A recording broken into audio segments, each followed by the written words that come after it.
Nagsalita na ang controversial actor na si John Estrada hinggil sa tunay na estado ng relasyon nila ng misis na si Priscilla Mireles at kung ano talaga ang ugnayan na mayroon sila ng babaeng si Lily Holman na nakitang kasayaw niya habang nagpa-party sa Boracay.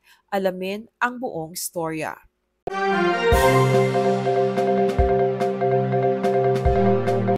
July 16 ng hapon, araw ng Martes, ay naglabas na si John Estrada ng statement hinggil sa balitang di umano'y hiwalay na sila ng misis niyang si Priscilla Mireles nang dahil umano sa pagiging babaero niya. At binigyang linaw rin ni John ang tunay na ugnayan nila ng babaeng si Lily Holman na inaakusahang third party sa relasyon nilang mag-asawa. Through his IG stories ay inamin ni John na nauna ng desisyon nila ni Priscilla na maghiwalay muna. At ang pinakaayaw umano ni John sa lahat ay ang makasakit ng mga taong mahal niya. Nilinaw din ni John na wala siyang kahit anumang relasyon sa babaeng kasayaw niya sa kumakalat na video na si Lily Holman or sa kahit na sino pa mang babae. Nakilala lang daw niya ito sa Boracay noong magbakasyon siya para makapag-unwind mula sa pagtatrabaho. Hiling din ng aktor na respetuhin ang kanilang privacy lalo pat ito ay usaping pampamilya. Mababasa sa statement ng aktor, Priscilla and I have mutually agreed to take a break for quite some time now. There's more to the story, but the last thing I want to do is to hurt the people I love. I want to make it clear that I am not in a relationship with Lily Holman or any other woman for that matter. I just met her in Boracay. I had a short break from work and felt the need for a breather.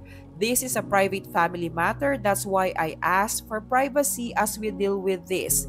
Thank you. Lumalabas sa statement ni John Estrada na on break sila ng misis na si Priscilla bago pa man siya tumungo ng Boracay at makipag-party sa mga kababaihan sa bar. Matatanda ang nag-umpisang pagchismisan ng netizens ang buhay pamilya ni John nang sumagot ang misis niyang si Priscilla sa tanong ng isang netizen kung sino ang kasama ni John sa kanyang Boracay vacation sa post ng aktor nitong July 15. Si Priscilla ang sumagot at binuking na si Lily Holman daw ang kasama ng kanyang mister. At sinundan pa ito ng sarcastic remark ni Priscilla nang sabihing looking very divorced, Mr. Estrada daw ang kanyang mister at itinag pa si Lily Holman. Sa kasalukuyan ay tumungo na ng Brazil si Priscilla kasama ang anak nila ni John para umano pag-isipan ang future nilang mag-ina.